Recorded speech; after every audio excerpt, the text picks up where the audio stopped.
Well, with that, I think we should get into the PulseChain ecosystem here. Enough. Well, here's Go another ahead. question that is kind of PulseChain, and Taylor asked, can Axis talk about the $400,000 Pulse buy today, barely moving the price? So that's our segue into what's going on. Yeah, I thought that was hilarious. And Martin in Twitter, Martin Storyteller, aka Martin, came in there and was like, "I used to get excited by that much money moving the price 10%." And that was a fun bull run. And it was like trading on really thin liquidity on Hex back in the day when it was just a baby. Now we're dealing with like a monster of an asset. We got an entire blockchain. And so, yeah, just imagine how this can build up now. Like, yeah, this is what we got today was a 5% candle. And I know it doesn't feel like a lot, but that really changes things for other assets that are bonded to it. Yeah. And so when Pulse moves 5%, for example, like the Axis token went up 10% because it's an amplifier for the things around it. So really, when you're buying Pulse, you're lifting up the entire chain, which is why people buy Hex, for example.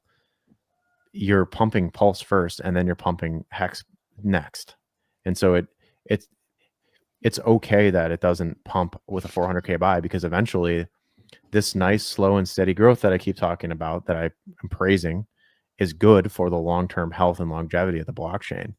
You want this slow growth so it gives everyone good prices all the way up until we really do get, $400,000 clips being unloaded every few seconds, like back to back to back to back to back. And you're just seeing that's where you're going to get this like crazy parabolic type movements.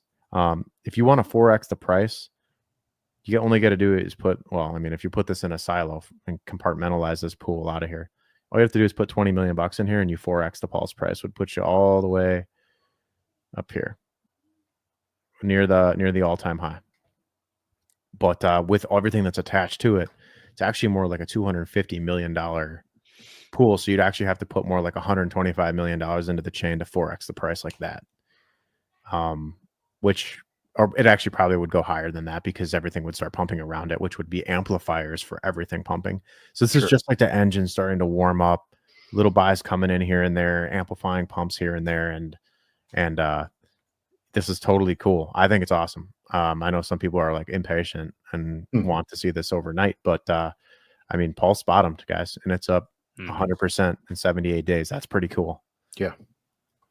We've talked about this a lot. Is good to see these sideways movements. It's accumulation. It's healthy.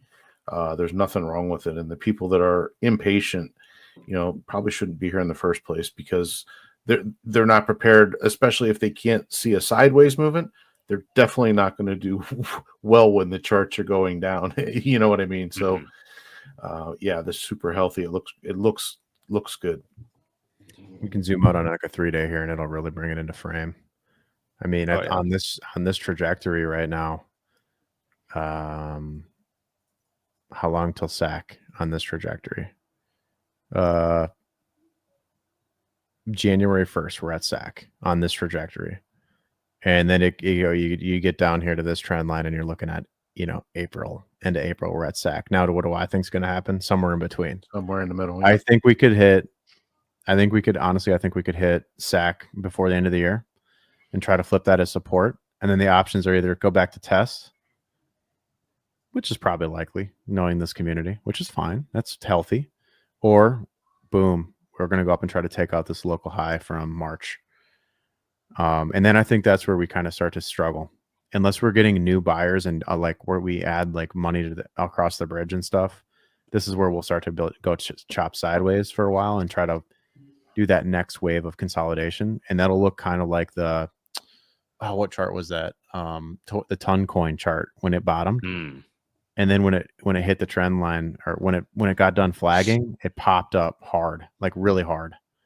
And then it, corrected like this sort of thing. So this type of action all of next year would mean pretty good prices for everyone. I think everyone would be pretty happy, because if PulseChain is going to go do that, everything else is going to go up even more. Oh yeah.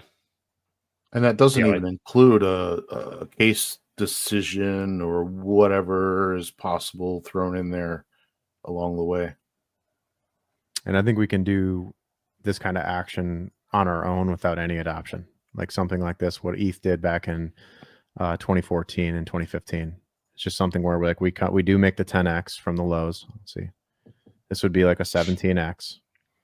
And then you spend some time going sideways, just like Hex last cycle. You know, bringing new people in, old people exiting, creating a new baseline above the all-time high here. Just create some support.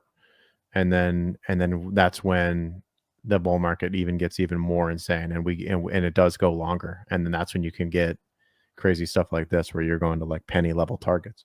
Oh boy. Yeah. That would be a nice day. What time frame is that? That looks like 2027 or something. Way out. Yeah, this is the peak. This is January of 2027 for 3 Yeah. cents. Now, again, guys, this part here, I'm not saying this is a promise. Sure. But what I am saying is that clip it, put it out, get it on. Let's do this first, guys. Let's do this first, and then if we're seeing the metrics respecting that, and you're seeing good amounts of money coming into the chain, and ETH at like 8K, 12K, somewhere in there, that's where the support's going to come in to create a base, just like Hex did in 2020, and then potentially we can build up and go from there. I have a question for you. So you just said, if Pulse goes up, if Pulse goes to here, everything else, everything else is going to go up even more. And I think you literally do mean everything else, right? Like, I mean, obviously you think of like meme tokens and like the ICOSAs and the Hedrons and stuff like that to leverage. But I mean, even like Hex, PulseX, Inc., you feel that they all will be harder gainers whenever things really start to pop off, I'm guessing. And I guess like if you could lay out, not necessarily targets, but like maybe an order of how you think the core coins could go, like which ones will be the most bullish, which also may lead us into a conversation about like the eHEX Hex thing, because just over the last few weeks, we've been seeing people take massive chest beating victory laps on being right about Hex, and eHEX is dead, and I don't care if it goes to 0 and all this stuff.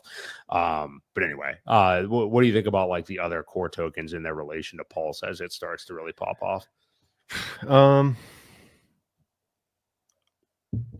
I think the safest and most obvious comment I can make is that PulseX is going to go to parity with Pulse. Mm-hmm. And it's basically because the buy and burn is drunken sailor just buying this thing up. Yep. And so, I mean, I think a lot of people faded PulseX for long enough now that that's kind of the route that's on. So, okay, so whatever Pulse does times 2 is what PulseX is going to do at a minimum, from this level here. And then in terms of like Inc and Hex, I kind of categorize those both as like yield tokens. So I know people want to say Hex is store of value, and Inc monetizes the risk of impermanent loss for farming or for providing liquidity. And so they both have a use case. And I talked a little bit about that today on the Twitter space with the 9-inch guys about how Inc works for the market maker's perspective. But Inc and Hex are going to take turns seesawing. Like when the period when Inc is hot, Hex might not move as fast. When Hex is hot, Inc might not move as fast. I know people are bearish on Inc here because of their thinking about the amount of sell pressure that would come at like $12, $20, $30 a token, and how much overhead that is, network negative externalities or subsidies on the network. But I think they're missing that it's bonded with PulseX and Pulse, and by extension Hex. So you don't get out of that. You don't get out of this with where Inc just goes down for forever. Now, does it?